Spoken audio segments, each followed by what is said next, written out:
तो आज के इस वीडियो में हम बात करेंगे सर्कुलर मोशन पे और सर्कुलर मोशन के कारण किस तरह के फोर्सेस एक्ट करते हैं उस पे भी हम बात करेंगे। तो इसे हम 3 लेवल्स में कंप्लीट करेंगे। इस वीडियो में हम 2 लेवल्स पे बात करेंगे और अगले वीडियो में हम तीसरे लेवल पे बात करेंगे।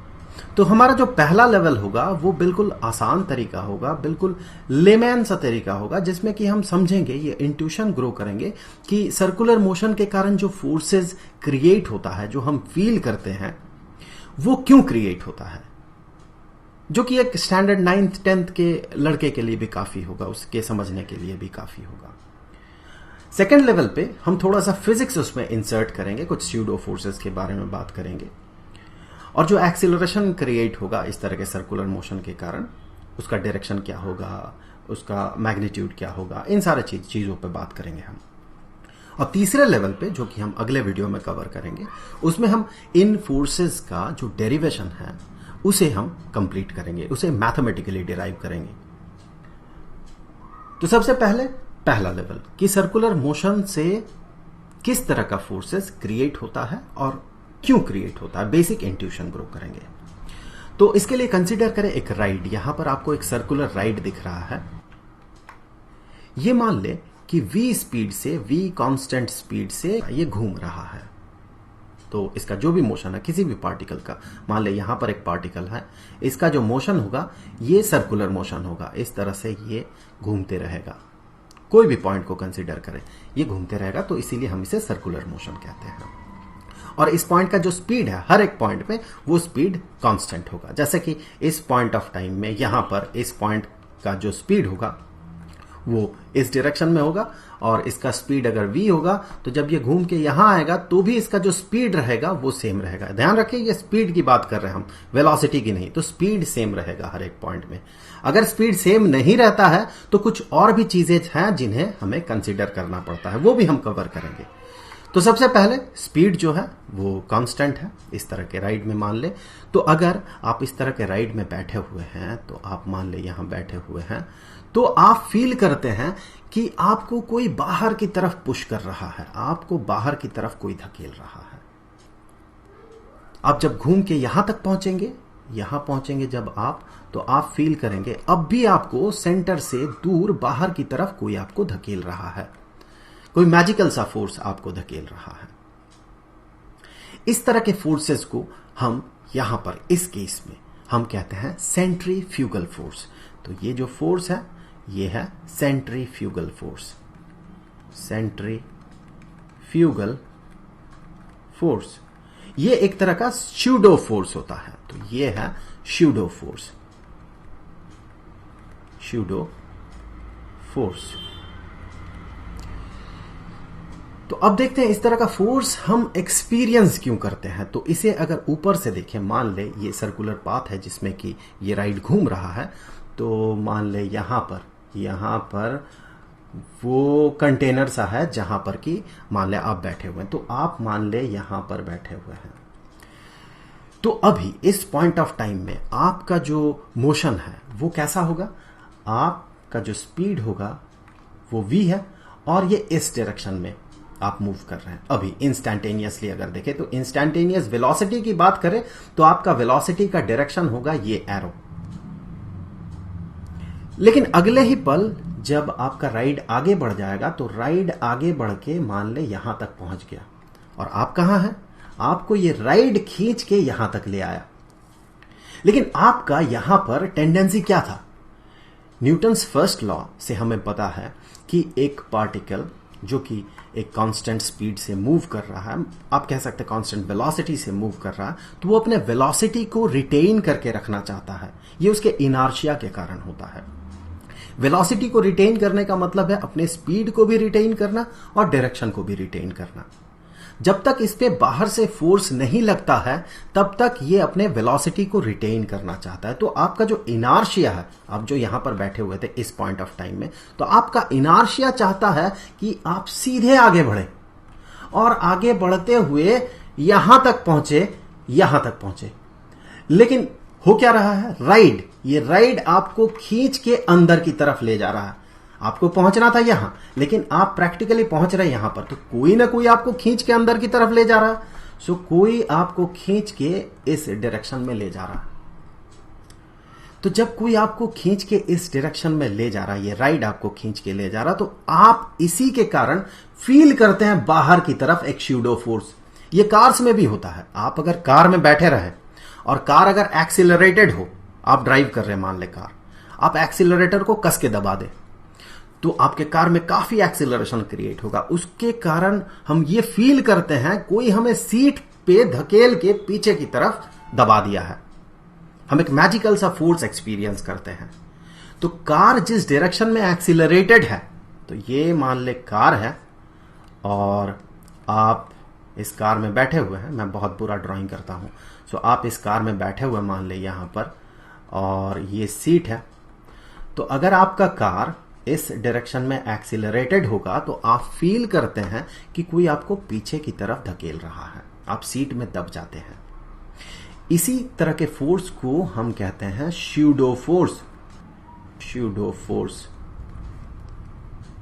और ये स्यूडो फोर्स का डायरेक्शन जो होता है वो आप जिस फ्रेम ऑफ रेफरेंस में है, उस फ्रेम ऑफ रेफरेंस का जो एक्सेलरेशन का डायरेक्शन होता है उसके ऑपोजिट डायरेक्शन में। तो यहां ये फोर्स जो है, जिसे कि हम सेंट्रीफ्यूगल फोर्स कहते हैं, ये फोर्स भी एक तरह का स्यूडो फोर्स है, क्योंकि राइड जो है आपको इस डायरेक्शन में अंदर की तरफ खींच के ले जा रहा है, और इसी के कारण आप बाहर की तरफ एक फोर्स एक्सपीरियंस करते हैं जिसे कि हम सेंट्रीफ्यूगल फोर्स कहते हैं। तो यहां इस स्यूडो फोर्स का जो मैग्नीट्यूड होता है वो मैग्नीट्यूड होता है जिस बॉडी पे वो एक्ट करता है, उस बॉडी का मास इनटू जिस एक्सीलरेशन से ये फ्रेम ऑफ रेफरेंस मूव कर रहा है वो एक्सीलरेशन। तो ये हो जाता है स्यूडो फोर्स का मैग्नीट्यूड। तो इसका मतलब यहां पर ये जो आपका फ्रेम ऑफ रेफरेंस है, जिस राइड में आप बैठे हुए हैं, उस राइड का जरूर अंदर की तरफ एक एक्सीलरेशन बना होगा, इसीलिए आप बाहर की तरफ एक स्यूडो फोर्स एक्सपीरियंस करते हैं। और यहां ये अंदर की तरफ जो एक्सीलरेशन बनता है ये सेंटर की तरफ बनता है। तो यहां पर ये जो एक्सीलरेशन बनता है, इस एक्सीलरेशन का अगर आप मैग्नीट्यूड देखेंगे तो ये एक्सीलरेशन ये बराबर होता है आपका जो स्पीड है उस स्पीड का स्क्वायर डिवाइडेड बाय जिस रेडियस में ये घूम रहा है, या फिर जिस सर्कुलर पाथ में घूम रहा उस सर्कुलर पाथ का जो रेडियस है वो। इसे हम आगे मैथमेटिकली प्रूव करेंगे। तो फिलहाल हम बात कर रहे हैं सेकेंड लेवल की, जहां पर कि हमने फिजिक्स को इंसर्ट किया, हमने स्यूडो फोर्स के कॉन्सेप्ट को इंसर्ट किया। तो यहां पर इसका जो रियल एक्सीलरेशन है, इस राइड का एक्सीलरेशन अंदर की तरफ ए है। आप कहेंगे कैसे एक्सीलरेशन हम समझ सकते हैं कि अभी मान ले इस पॉइंट ऑफ टाइम में आपका वेलोसिटी है इस डायरेक्शन में, जब आप यहां पहुंचे तो आपका वेलोसिटी हो गया इस डायरेक्शन में। भले ही वेलोसिटी का मैग्नीट्यूड सेम हो, वेलोसिटी का मैग्नीट्यूड v है, यहां पर भी इसका मैग्नीट्यूड v है, यहां पर भी मैग्नीट्यूड v है, लेकिन वेलोसिटी कांस्टेंट नहीं है। क्यों नहीं है वेलोसिटी कांस्टेंट? क्योंकि वेलोसिटी एक वेक्टर क्वांटिटी है, और वेक्टर क्वांटिटी होने के कारण वेलोसिटी को अगर सेम होना है तो उसका मैग्नीट्यूड और डायरेक्शन दोनों को सेम रहना होगा। मैग्नीट्यूड तो चलिए सेम है दोनों ही केस में, लेकिन डायरेक्शन बदल रहा है। जब डायरेक्शन बदल रहा है तो हम कह सकते हैं पूरा का पूरा जो वेक्टर है, दैट मीन यहां पर वेलोसिटी वेक्टर, ये वेलोसिटी वेक्टर चेंज कर रहा है। और हमें पता है कि acceleration is time rate change in velocity. So acceleration को हम ऐसे भी तो डिनोट करते हैं, acceleration is equal to time derivative of velocity. तो टाइम के साथ ये जो वेलोसिटी है ये चेंज कर रहा है, भले ही मैग्नीट्यूड सेम है, डायरेक्शन चेंज कर रहा तो वेलोसिटी चेंज कर रहा। तो चूंकि ये टाइम के साथ चेंज कर रहा है तो ये नॉन जीरो वैल्यू होगा एक, और इसी के कारण एक्सीलरेशन भी एग्जिस्ट करेगा। और जैसे कि हमने बात किया, एक्सीलरेशन का डायरेक्शन कैसा होगा, हर एक पॉइंट में यहां जब रहेंगे आप तो एक्सीलरेशन का डायरेक्शन होगा सेंटर की तरफ, अंदर की तरफ। जब आप यहां पहुंच जाएंगे तो एक्सीलरेशन का जो डायरेक्शन होगा वो सेंटर की तरफ होगा। यहां एक्सीलरेशन का मैग्नीट्यूड सेम रहेगा। अगर आपका स्पीड कांस्टेंट हो तो एक्सीलरेशन का मैग्नीट्यूड सेम रहेगा, और एक शर्त यह है कि सर्कुलर पाथ में अगर आप घूमे तो हम इस चैप्टर में सर्कुलर मोशन पे ही बात करेंगे। तो हमारा जो मोशन होगा वो सर्कुलर पाथ में ही होगा। तो एक्सीलरेशन हमेशा सेंटर की तरफ रहेगा और उसका जो मैग्नीट्यूड होगा वो इतना होगा। तो हम यहां से कह सकते हैं, जैसे कि हमने स्यूडो फोर्स पे बात किया था, स्यूडो फोर्स होता कितना है, जिस बॉडी पे स्यूडो फोर्स लग रहा है उस बॉडी का मास इनटू जो फ्रेम ऑफ रेफरेंस है उसका एक्सीलरेशन। तो यहां आप फ्रेम ऑफ रेफरेंस मान सकते हैं, ये जो आपका राइड है ये, तो इस फ्रेम ऑफ रेफरेंस का एक्सीलरेशन कितना है, ए है, और उसका डायरेक्शन अंदर की तरफ है, सेंटर की तरफ है, तो फोर्स जो लगेगा उसके ऑपोजिट डायरेक्शन में लगेगा। स्यूडो फोर्स है ये जो सेंट्रीफ्यूगल फोर्स है, तो स्यूडो फोर्स उसके ऑपोजिट डायरेक्शन में लगेगा और उसका जो मैग्नीट्यूड होगा, ये मैग्नीट्यूड होगा मास इनटू एक्सीलरेशन। तो यहां पर एक्सीलरेशन कितना है, यहां पर एक्सीलरेशन है v² डिवाइडेड बाय r। तो ये हो गया सेंट्रीफ्यूगल फोर्स का magnitude mv² divided by r। v क्या है, इंस्टैंटेनियस स्पीड है, और r रेडियस है जिस सर्कुलर पाथ में ये घूम रहा है।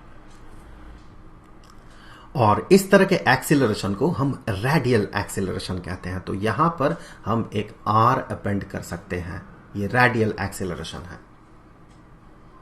हम यहां पर रेडियल एक्सीलरेशन ही क्यों कह रहे हैं, सिर्फ एक्सीलरेशन क्यों नहीं कह रहे हैं, क्योंकि अगर ये स्पीड ये चेंज करता है समय के साथ साथ, वेलोसिटी तो चेंज कर ही रहा है डायरेक्शन के कारण, तो अगर स्पीड भी चेंज करे, मान ले स्पीड अभी कुछ था, मान ले v1 था, यहां पहुंचते पहुंचते v2 हो गया, स्पीड की बात कर रहे हैं, स्पीड ही चेंज हो गया। यहां पर मान ले आप 1 मीटर पर सेकंड आपका स्पीड था और यहां पर आपका स्पीड हो गया 2 मीटर पर सेकंड। इसका मतलब इसका जो घूमने का स्पीड है वो बढ़ रहा, पहले धीरे धीरे घूम रहा था, अब और ज्यादा तेजी से घूम रहा है, धीरे धीरे इसका स्पीड बढ़ रहा है। तो इस तरह के केसेस में ये एक्सीलरेशन तो रहता ही है, आपका जो फ्रेम ऑफ रेफरेंस है उसका ये एक्सीलरेशन तो रहेगा ही, जिसे कि हम रेडियल एक्सीलरेशन कहते हैं, ये रेडियल एक्सीलरेशन। साथ ही साथ एक और एक्सीलरेशन यहां पर एक्ट करेगा जिसे कि हम टेंजेंशियल एक्सीलरेशन कहते हैं, और ये टेंजेंशियल एक्सीलरेशन इस सर्कुलर पाथ पे बिल्कुल टेंजेंट होगा। इस फिगर में ड्रॉ करेंगे तो बेहतर समझ में आएगा। सो ये बिल्कुल टेंजेंट होगा। तो यहां पर मान ले कि आप यहां पर है और आपका जो स्पीड है वो अभी डेफिनेट सी बात है इस डायरेक्शन में होगा। तो इस तरह के केसेस में स्पीड अगर चेंज करता है समय के साथ साथ, तो ये डेफिनेट सी बात है कि अंदर की तरफ एक एक्सीलरेशन तो रहेगा ही, जिसे हम रेडियल एक्सीलरेशन कहते हैं, और इस बॉडी का एक टेंजेंशियल एक्सीलरेशन भी रहेगा, मतलब इस डायरेक्शन में भी एक एक्सीलरेशन रहेगा, और इस एक्सीलरेशन को हम टेंजेंशियल एक्सीलरेशन कहते हैं। और ये टेंजेंशियल एक्सीलरेशन ये बराबर होगा dv dt के, मतलब आपका स्पीड का रेट ऑफ चेंज, तो ये होगा आपका टेंजेंशियल एक्सीलरेशन। तो इस तरह के केसेस में जो नेट एक्सीलरेशन होगा वो नेट एक्सीलरेशन इन दोनों एक्सीलरेशंस के वेक्टर एडिशन, तो ये होगा वेक्टर एडिशन, ये होगा नेट एक्सीलरेशन। हम कह सकते हैं कि यहां net acceleration a is equal to vector addition of radial acceleration and tangential acceleration. और जब इसका स्पीड कांस्टेंट रहता है, स्पीड चेंज नहीं करता है समय के साथ साथ, तो हमने जैसे बात किया था कि सिर्फ रेडियल एक्सीलरेशन रहता है, टेंजेंशियल एक्सीलरेशन नहीं रहता है। ऐसा क्यों? क्योंकि अगर देखें ये कांस्टेंट है, ये अगर मान ले कांस्टेंट हो गया, तो ये इसका जो टाइम रेट चेंज है ये तो जीरो हो जाएगा। जैसे ये जीरो हो जाएगा वैसे ही ये टेंजेंशियल एक्सीलरेशन जीरो हो जाएगा। इसीलिए हम कहते हैं अगर स्पीड कांस्टेंट रहता है, स्पीड अगर समय के साथ चेंज नहीं करता है, मोशन अगर सर्कुलर होता है, तो सिर्फ रेडियल एक्सीलरेशन एग्जिस्ट करता है, टेंजेंशियल एक्सीलरेशन एग्जिस्ट नहीं करता है। ये तभी एग्जिस्ट करेगा टेंजेंशियल एक्सीलरेशन जब स्पीड वेरिएबल होगा।